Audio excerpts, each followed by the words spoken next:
Hello, everybody. This is Rob Fredette with the podcast Hodgepod. Welcome back for yet another episode. We're moving in the film direction. I have Param Gill here. He's an independent filmmaker and a director, and he has been gracious enough to join me. We're going to be talking about his film career and the movie he has out, and he has another movie coming out, and the movie's called Bad President. And Param, welcome to my podcast. Thank you for having me. Much appreciated. If you could give an introduction to yourself, and we'll talk about your career and Bad President. Yeah, I was a burnt out dentist in Northern California until I found New York Film Academy and my passion for movies. It's been 2 decades, and since then I've been at it, and I've made many movies, and most of them are based on the ideas provided by my patients. Excellent. So I guess you could say when you're making film, it's not work when you're enjoying it, right? Absolutely, that's my passion. Keeps me alive, keeps me going. So you have to think about projects moving ahead, and also you're probably always your brain's always churning, trying to think of things to do, or probably 3, 4 films.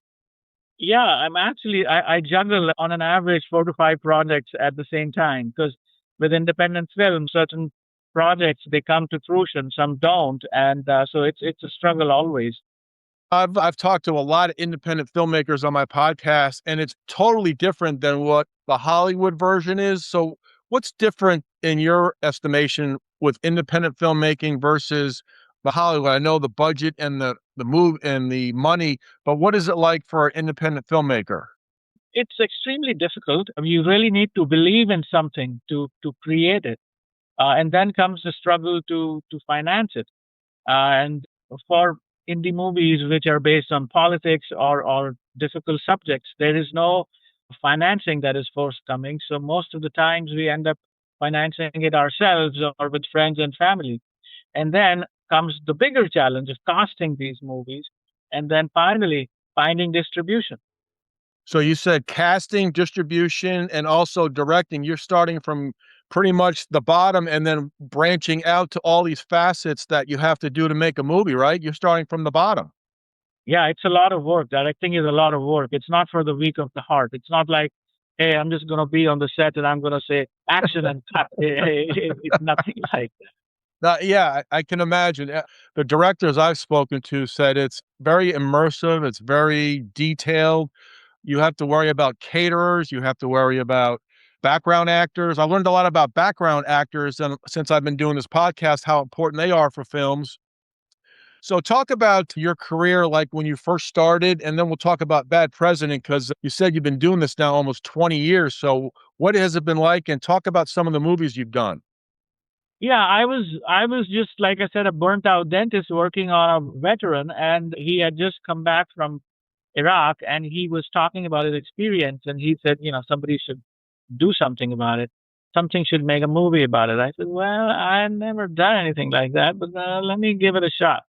So I wrote it, and with his help and all the local veterans' help, we put together a movie, Shell Shocked Hope, and it was about PTSD, which was not recognized by VA at that point of time to be an ailment. So they would not get any benefits off of that, even though they have to go through such tough circumstances. So when we put that movie out in a local state theater, over 600 veterans turned up, and there were people crying after the screening, and I was hooked. I was like, man, this Wow. really connects, and how? And we had to repeat it twice, and it was something that is pure magic. And then, of course, I trained myself at New York Film Academy, and then I came out with my first feature that was shot in U.S. and India. And then from there, I made a horror film, Hotel Hollywood, which was an indie film. And then I did Going to America, which was distributed by Sony Pictures. And then I did, of course, Bad President. In between, I directed some international movies in Asia. So it's been quite a journey. So talk about that movie you did for the veteran. That must have been very rewarding for you to do because obviously it shed light on a lot of issues that veterans have. Did you find it rewarding on your end when the movie got such a great reception? Yes, not only did it get a great reception, it led to a huge front page article in Sacramento Bee about PTSD, and slowly PTSD started to be recognized as something that that we has to consider as a benefit for veterans. It was a journey that was multifold. So what was it like making the horror film? What was the horror film based on? Because horror films are definitely any type of horror film can be scary. So what was that like doing that? Because that must have been that's a 360 from what you did for the veteran movie. Yeah, see, they say use your resources to make your movies. That's what the cinema is about. Friend of mine owned the hotel, and I was like, okay. At the time, there was a viral outbreak in, I believe it was in Hong Kong, and so we took that idea and we thought of a wedding that was happening in that hotel, and because of the viral outbreak, they can't escape, and now all the marriage parties killing each other because they're turning. It was shot in that hotel, one location. So everyone was staying there, everyone was filming there. So that's how indie movies are made. So how was that? Did the hotel like it when you were over there doing the movie? Because did they get any extra publicity from it? Well, they were ready to kick us out when we were filming. Every time we had to say, "Won't do this again." Once the That actor is the mood, you can't do much about it. That's good. Well, hey, any bad publicity can be good, or not saying it's bad, but any type of publicity is good no matter what it is because the word gets out. So that must have been pretty fun doing it in a hotel. So what are some challenges of, I know obviously financing, what are some challenges of independent filmmaking? Because you'll see independent films come out and you've had some successful ones and you have one now with Bad President. Talk about that when it starts from ground zero and then it gets to that popular stage and word gets out, and then all of a sudden now you're on a different level, different stratosphere from when you started. Yeah, it always starts with whoever you reach out to fund your movie, asking for some sort of guaranteed return. Now, in independent film, there's no guarantee for any return. So then you say, okay, if it does this much, this could be profit sharing. Okay, this could happen, right? But then nobody takes you seriously until you've given a serious hit, until you've something to show that okay, this much was return on investment on this project, right? So for any independent filmmaker, financing is always a challenge, and that's how we use our resources to make movies. Hotel Hollywood was made for some $50,000, and it recovered this investment in the first weekend itself because the whole picture was made for very little money, and now our studio can pull that off. So here you use resources. Or my friend owns a hotel. My friend owns a restaurant. You pick a favor there. You give a favor there. That's how you do it. But when you scale up, when you're making something like Bad President with 44 impersonations, with many well-known actors, when you're dealing with SAG, when you're dealing with the guilds, it's tougher because you have to deal with the egos of the actors and the crew. Because if you really want the crew that has really done it out there and you want that quality, then it becomes harder. So in that sense, I took a risk on my own with Bad President because no one's going to fund a movie, a satire on politics. But over time, and it takes a lot of time, so you got to be very, very patient. Bad President was sitting on the streaming shelves of 4 to 5 years with nothing happening. Suddenly, organically, it took off because Trump came back as president. So we got lucky that way. But sometimes you make these movies and they just sit there. Can you find a Hotel Hollywood? Can you find that on any streaming service? Yes, the distributor went out of business and they had the rights to it. So, but I look for it. These things happen as well. They exploit you. So generally, the rights are for 5 years. It says no, give me for 20 years. You say, okay, what are you gonna say? Okay, take it, and then they go out of business. What can you?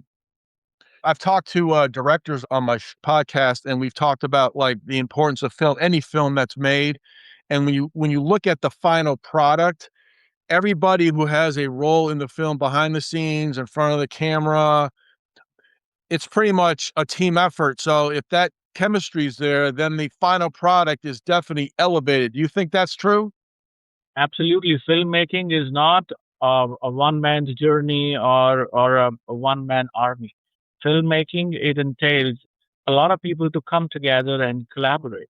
And if that doesn't happen, then your film is going to be disjointed. With Bad President, we had a lot of issues where, you know, as filmmakers, we are not Republicans and Democrats. We are just a mirror to the society. You feel something strongly, and you want to, be the voice that shares it with your audience. But within our crew on Bad President, there were some very strong affiliations with either party, and that impacted their performance. It was very difficult to make that film. So, to answer your question, this cannot be done by one person. Yeah, I agree. If you see some films that are out there, and you could watch any film, and some films you can tell when the chemistry is there, like on the great films. But when you watch just like a film that is just out there, I wonder if the chemistry is there or not. Because sometimes the films, like you watch it for 10 minutes, it's like, nah, I'm going to go ahead and change the channel. But if you have a film that has chemistry, you're going to watch it from start to finish. Absolutely. And sometimes films are also made without chemistry. In that circumstances, there are always some people very passionate about it, or the script is extremely brilliant, or the actors, they make it their own. I mean, I know of movies where the actors won't see eye to eye, but on set they are playing lovers. So, and those movies have worked. So Wow. it's either way. Wow. I mean, it's amazing when you look at films and like there could be some dissension or tension on the movie set. You don't see it on the front on the final product, which makes it really extraordinary. And acting is really like you got to be in the moment when you're acting. I'm not an actor, but you can just tell like how an actor or actress when they're in that scene in the moment in your films or any film that really it draws you into the film, and that's what makes, like, filmmaking, it takes you away for a couple of hours.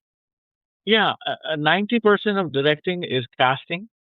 Hmm, You get the right cast, and much of that casting is finding those actors who will take your direction. So, you literally meet them, you grill them that, okay, are you the right person for the job? So the actors, I really pamper them on the set. We try to create minimal disturbances because in the end, nobody's going to see me. Nobody's going to see all the crew. Nobody's going to see the person who's adjusting the lights. They're only going to see the actors. And they are the ones carrying your vision forward.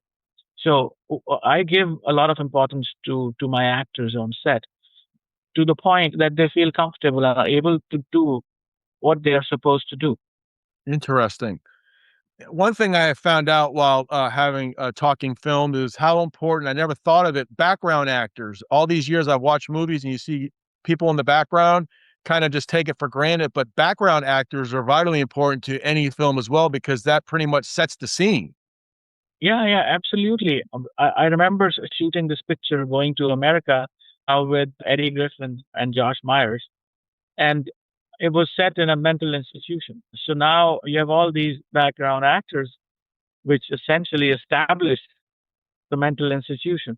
So no matter how good Eddie is, or Josh is, if you do not set up the tone for the Hmm. scene with the background action, it'll never work. Wow. That's fascinating because now when I watch movies, I look at background actors now because you can I've had people tell me you can tell when the background actor is not very good. I wouldn't be a good background actor because 'cause I'd be looking at the main characters. I wouldn't be good at, blending in, so I'd be like fanboy, but that's another story, but that's a discipline, though. You have to be disciplined, and background actors, do they become elevated stars at some point? Well, you never know. If you notice a background actor, that means that somewhere the director failed or the actor failed. They, you don't even notice them that they're there. And when they are there, they learn the craft. They learn how movies are made. They see, okay, what way am I looking? See, acting is somewhat emotion, but much of it is very mechanical. Uh, if you see Robert De Niro in action, or if you see any of these senior stars in action, they they're not coming from emotion. They're mechanical. They know, okay, the camera is here. This is the shot. Okay, my face has to be this way. Okay, then I have to move this way, and then I have to say my line. So it's it's learning the craft. So for most actors that are fresh, and they think it's all about emotion, raising the voice, or or doing things out of hyper emotion. That's not true. Hmm. You know, one of my favorite film movie of all time is Die Hard with Bruce Willis, the first one. Compare greatest action movie. I watched it over 100 times. But one thing about that movie is at the beginning of the movie when he's walking in the airport, the background actors when he's walking off the plane through the airport for his luggage, all those people did it perfect. It was like you could definitely tell you were in an airport, and you don't always have to be sitting; you can be moving too. That's the environment that you set up, and that cannot be done without the background action. And absolutely, and the assistant directors who choreograph these scenes, and have a huge. They're not there walking the red carpet, but like I said, there's a whole crew that makes it possible. In the end, you have a few actors and directors walking the red carpet, and but it's teamwork. It's always teamwork. Yeah. So how many takes does it for you to get on average on a scene of any movie that you do? Like, till you say it's right, or do you get input from your actors, while they're doing it? Is it a two-way street as far as communication? With actors, I only tell them what to do. I do not ask them whether what they've done is good or not. It's like whether it works for me or not, for my vision, what I thought this should be like. So I give him a lot of flexibility. I don't tell him move your hand here or look this way Oh, or that way. We just block the actors. We make them feel comfortable. They do the scene, and then I ask for specific changes based on camera angles, and then depending on how many takes. Generally, in my opinion, an actor can give you only so much. You don't have to have 15, 20 takes. I mean, if you're filming with a certain actor, it's always going to be that actor, no matter what you do. Not going to transform into someone else. So generally, if what I've accomplished in 3 takes, and if I feel that okay, that's enough, maybe I'll take a fourth take. But generally, in 3 takes, I move on. have you ever done a movie where you did one take on a scene? No, generally at least three. Yeah, yeah, Wow. yeah. Interesting. That's fascinating. So what inspirations of, filmmaking did you have growing up? And what inspired you to make films? Or is there any films that in the years past that definitely were an inspiration to you? There are many films. Well, I love popular cinema, but much of my inspiration and motivation came from the stories of my patients because those were real stories. Somebody went through something and then wants to share that. And that becomes a story. For example, with going to America, two mental patients escape, from a mental institution and want to make a movie. They steal that video camera that the mental institution has acquired to record the patients to make sure that they take their medications. So, and then what do they do? What kind of movie they make? Now, that came from a patient. He was like, I wish, I had a video camera, dog. I want to do this. I want to go look for this girl. That is going to be my life partner. I want to things like that. Then I attend a lot of film festivals. There was a film festival in Slovenia where I found something like this, which eventually became Going to America. So I went and bought remake rights of that film, and then we adapted it and worked on it. And so you don't know where that inspiration is going to come from. Hmm. I've always been fascinated by documentaries. I love documentaries because it just shows you, things that happened in the past, and I always find it interesting. You can make a movie with your iPhone. Yeah, we just finished a documentary on oldest practicing dentist in the world, and it's called The Century Smile. We are currently on the festival circuit. We haven't put it out there yet, and it was again. Oh, somebody just said that there is a dentist who's 99 years old and he's still seeing patients. I'm like, wait a minute, no, he won't have a dental license because you need a license which has to renew every 2 years. But lo and behold, he had, and what an interesting person. But sadly, once we finished the documentary, within a month he passed away. So now we have this document of his life, which is unique. Mm. So, moving along now, you have this movie that you directed and wrote. It's a Bad President, and it's in the satire genre. Yeah, it's the SNL, the Saturday Night Live kind of a satire. Okay, so I have satire here, a genre of literature, art, and media that uses humor, irony, exaggeration, or ridicule to expose and criticize human vices, follies, abuses, or shortcomings. And I don't know, is there political satire around anymore? Do you? I haven't seen it. I remember years ago you could have political satire or political jokes. You can't have those anymore.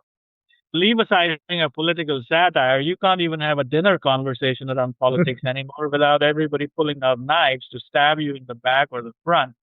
People have very strong opinions, and so it's very difficult to have a creative discussion. That's where satire comes in handy in the sense that, Mhm. okay, somebody may, find it not funny or funny, but gets the point that you're trying to make.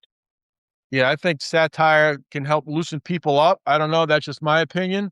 The temperature is way too high. It's quite incredible sometimes what goes on. So, talk about Bad President because I've watched a few minutes of it. I plan on watching it. Talk about Bad President, how you came about, and it's about. So, talk about that if you would.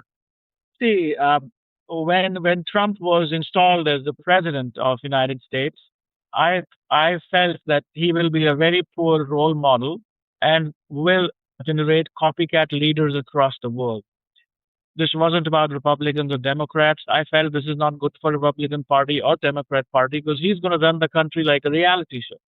And as that show progresses, as the show becomes bigger, he's gonna go more nuts and more nuts. So it was like, okay, how do we capture this? Now this is not about saying who will do what. So by okay, what has been done already? So I researched his campaign trail. Now this is for his first presidency. And we put together a document because he's a distraction artist. So we put together a document which is essentially everything that he said on the campaign trail, everything that happened. And it happens one after the other, so you cannot be distracted. You won't believe it when we were filming and I would give these lines to the actors. They'd be like, oh, no way he said that. I'm like, okay, here's the YouTube clip. Oh, no way he said that. Here is the YouTube clip. So for me, the motive was to put together a document which shows everything that happened during his campaign trail before he became president.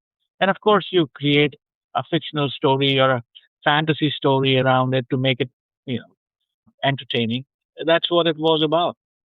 How was the reception for what I've looked at here? It got to 95% on popcorn meter rating on Rotten Tomatoes, so that's pretty substantial. Well, the critics looked at it differently, but we had a lot of trolling in the beginning. The title was removed and reinstated on IMDb multiple times. We were banned on Facebook, so there was no marketing possibility. On the YouTube, the trailer won't propagate. When we initially came out, Trump was still president. It was his last month or so. So it was very difficult. And then the picture came out. Like I said, it sat on the shelves. Once in a while, I would get an email where somebody saw it and felt like, oh, they should do more of this. There should be more independent voices talking about politics when it's, when it when it's such a hot zone. And then, of course, a lot of trolling. I remember this picture was playing at Berkeley Film Festival, sorry, Burbank Film Festival, and the theater was packed. And the moment there would be a scene, somebody would, no, this didn't happen. These guys, it comes with a lot of bad words. And somebody says, oh, yeah, he said it. Oh, he said it. I'm like, dude, this isn't about what he said or didn't say. I'm just showing you my work. It wasn't about that. So it satire, I mean, it's a film of political is it a film about political satire? Yeah. Yeah, satire is definitely not in the vocabulary these days. It's kinda sad. So what kind of, you mentioned that, yeah, it was kind of a struggle getting it out there at some point? Yes. Yes. Because to reach your audience, you need a platform, right? So, but my distributor, VMI Worldwide, they were good people. They never gave up on it. So it sat there. You could not search for it. You could not find it, but it was there everywhere. And now it's much more available in the sense that on all the platforms, if you look for it, and some you can still find it. Hmm. So a few questions I have. So Bad President is resonating very well in this specific cultural moment. Talk about that if you would please, because obviously the feedback and the you've gotten on it is been very positive. So talk about that if you would be the in this political climate. See, for one, nobody attempts this kind of cinema at this point of time, and so there are some people who do appreciate that. You have a voice that needs to be heard, and you're passionate about it. And then when they actually see the film, they realize this is not about taking sides. This is just making fun of a situation. That's all it is. And the fact that it became number one film in America on all smart TV platforms across different streaming platforms speaks volumes for its organic, reach because we had forgotten about it. It's like it came and went, and then I started getting messages. Somebody said, "Hey, I was in this hotel and I turned on the TV, and this was number three film." And then from number three, oh, I turned on this is the number one film, and and so the messages started to pour in, and the picture found its audience. And it's not easy in the clutter of so many movies to reach the number one spot for 3 months in a row. It's not easy. And so I still struggle to bring awareness around it. I still, even after that. Really? Yeah. Wow, that's unbelievable. So talk about, if you would please, about independent creators like yourself capturing the zeitgeist while studios play it safe. Again, this is political satire. You mentioned that you garnered all the quotes during the campaign of 2016. So talk about that if you would, because obviously the political climate has gotten to a point now where it's very sensitive. Yeah. Why would any studio make a movie based on politics anymore? Because then they will lose audience. They have a built in audience and they function off of algorithms where, okay, this has worked in the past. So it's more of the same. They make more of the same. You can watch any Marvel movie and you watch them all, right? So to make a movie that that is focused on the politics and talks about different sides of it would never be a welcome gesture there because they're funded by their shareholders. What are they going to tell them? So that is where independent filmmakers like myself come in. We fill that void. It's hard to find our audience. It's hard to make these movies. It's hard to market them, but we keep at it, and that's what independent cinema has always been about. I can remember years ago, I'm not saying it was the golden age, or I'm not saying it was like perfect, but there was a time back probably 30, 40 years ago where even though political sides were at each other at odds, they still found a way to come together and still be do the business of the country. And I seem to think that now, obviously, things have just sidetracked either way for both parties. And also, I would just welcome any politician just to step away from it and say, "Hey, I'm going to lead a charge to make things more civil." I absolutely agree with you, and we've always separated art from politics. You know, even if art is about politics, it's art. It's not politics. But that division has been erased. So everything that you say or do, even in form of art, is immediately frowned upon by either party. That okay, this is in distaste for us, or this is in poor taste for us. So I feel art should always be separate from everything else that's going on. Hmm. Now, with this film that you did, Bad President, did you find the funding and the startup of it a little bit more difficult than your other films that you did? Oh yeah, this was absolutely nuts. We did fundraisers where we were kicked out of a fundraiser. We started with a fundraiser. It was a complete disaster. Then we said, okay, we'll make some T-shirts and sell them. Complete disaster. So it was disaster after disaster until I said, okay, this is the time to max out your credit cards, dude, and we'll see if my wife still keeps me or kicks me out. That's how it came to be. How did you have any issues with getting the actors or actresses or people to come aboard to do the movie, or was this pretty much was it easy or was it difficult? Once Eddie Griffin came on board to play the lead, then the rest was not hard at all. Wow, that's okay, interesting. That's So also, what's up? You have a sequel coming out, don't you, for this film? Yeah, since this film has broken through, so we are making Bad President 2. It won't be that hard to create awareness around it. And then Trump has given us so much material. So the first one was on his campaign trail for his first term, and the second one is when he's on his campaign trail for the second term. And again, we are clubbing all that together. So one distraction after other, but it can all be seen in a single hour and a half long movie. Gives you a perspective. Interesting. So let's talk about like just filmmaking in general. What are some films that you think are like at the top echelon of filmmaking in history? I always like, talking about filmmaking. I have my favorites are like Goodfellas, Die Hard, A Few Good Men. What are some of your films that you like in the film industry that have really like resonated with you? I'm a sucker in that sense for Jurassic Park. I thought at the time when Jurassic Park came out, I was a young kid and I saw it and I was like, they can do that. The way they mix technology and storytelling and everything else in between, it was.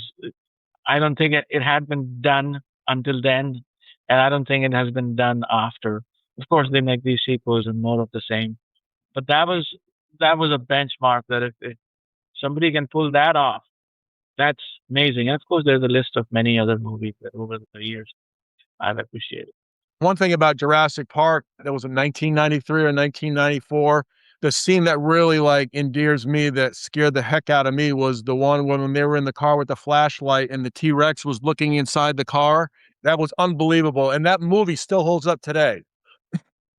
Yeah, absolutely. I have this. Uh, uh, so I still have that on my desk. Nice. And that reminds me of this was a special edition. It reminds me, of the power of cinema and how it takes you into a different space. Yeah, that movie was fascinating when you look back at it.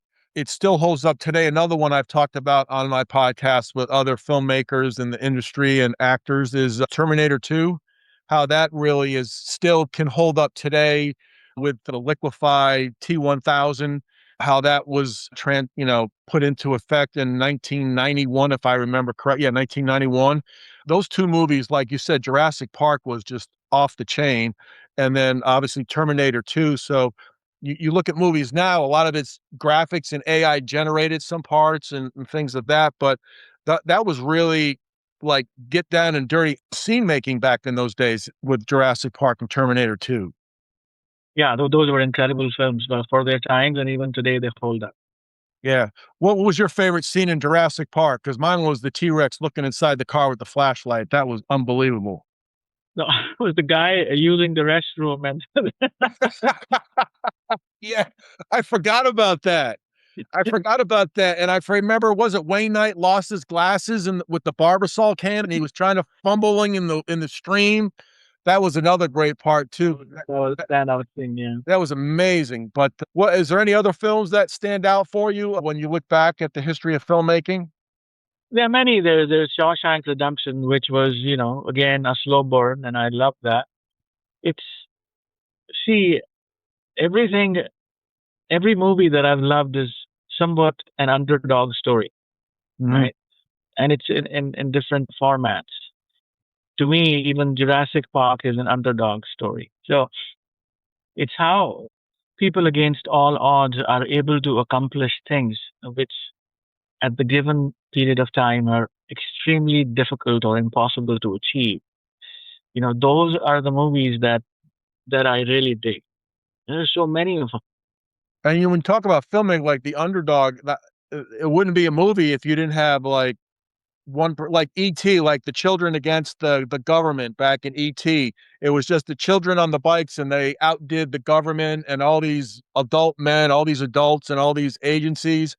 And with ET is like one of those underdog movies as well. I find that movie to be one of the greatest ending scenes of all time when ET goes up into space. What do you think about the ending of that movie? Yeah, it was very endearing. It's something that stays with you. It's part of our childhood, and it's something that we We don't even judge or think that it could have been done differently. For us, it is set in stone. It's the best thing that could have been done with the ending of that picture. Yeah, I still get goosebumps watching that scene whenever I watch it. Just the way that the whole like 7, 8 minutes of that ending is just absolutely spectacular. I've said it many times. It's probably one of the greatest endings in movie history. I just it's and that actor, that child actor who played in that movie, he's forever immortalized with that scene. Amazing. After all these years later, it's so popular. And Steven Spielberg did that movie with Jurassic Park, right? Yeah, yeah, yeah. That's amazing. Yeah, he has done some really significant work in cinema, more significant than anyone else, I believe, because he dabbled in all genres, and the kind of movies that he's given us, even in fantasy genres, is amazing. And then, of course, in realistic cinema, he's done it all. I don't think there are many who have done that. Some directors were gangster movies, some directors were thrillers or horrors, or this gentleman has done everything under the sun. Going back to a Bad President, what like, when you finally got the movie out, what did it feel like when you got the movie distributed and it started getting, like, great reviews and people number 1? What was that like? Because the journey was, you like you said, was very difficult. Yeah, you feel, you don't know how to feel actually when that happens. You're just thankful to the higher power for letting it happen to you, for letting it happen to your movie, and gives you more strength to do more work, and essentially a satisfaction, because independent filmmakers don't really expect any returns from what they create. They're like prepared for nothing. And even if you get little something, it's great. Even if somebody sends you an email or a text, so I saw this picture on Apple TV and I loved it, or I saw it here. Everything is very, very motivating to keep doing what you're doing. Do you have any words of wisdom for anybody that might wanna think about doing a film? Like, you could do a film, like you said, on your iPhone. Are there things that you could talk to maybe an aspiring filmmaker who's thinking about doing it? See, make what moves you, and that's most important. Find your true inner voice, and if it moves you, maybe it'll move someone else. And then making a movie these days is not difficult, unless you're making it on Trump, where you have 44 impersonations and whatnot. To tell a story with few characters these days, there's no excuse not to make a movie. But the only thing it entails in this, jungle of films, in this content, which is like, I think, forever in the history of humanity, we have the most content at this point of time in terms of audiovisual format. So to break through, you need a true inner voice. That's all you need. Interesting. I went to University of Maryland. I took radio, TV, and film, and I wish I would have maybe done a little bit more in filmmaking. I really enjoyed film, but maybe someday I can do a documentary on my iPhone. I may be inspired to do that. I just got to think of something, a topic, and just get a passion to do it. But I think that would be. I like documentaries too, just like how they're made. Have you done a you've done documentaries? Yeah, that's what I was saying. I'm currently touring the festival circuit with Century Smile on the dentist, the oldest practicing dentist in the world. So we documented his life, and it's a fascinating documentary. I'll send you a link once we're ready to put it out there. Sure, we can come back on too. So, how many patients do you think he has seen in his lifetime? Oh, I we were interviewing, so there were 6 generations that we counted during the documentary. 6 generations. Wow, 6 generations. Yeah, and we spoke to all of them. How many patients did you see when you were a dentist? Do you have any quantified amount that you saw that you treated? Yeah, patients? We could do average of 20 to 30 a day. Wow. So that would be what? Probably about 10,000 to 20,000 people over your Right, lifetime? Man, right. oh man, that's incredible. I like the totality of numbers. I like the totality of numbers. Param Gill has been my guest on my podcast, and we have talked about independent filmmaking. He is the writer and director of Bad President, and he's also coming out with a follow-up sequel, Bad President 2, coming up. in the near future. And he's also has the Smile Century Smile as well, the documentary. And Param Gill, thank you so much for joining me. You were really an awesome guest as far as filmmaking, and I really appreciate your time. I know you're busy, and it was quite an honor to have you on. Thank you so much.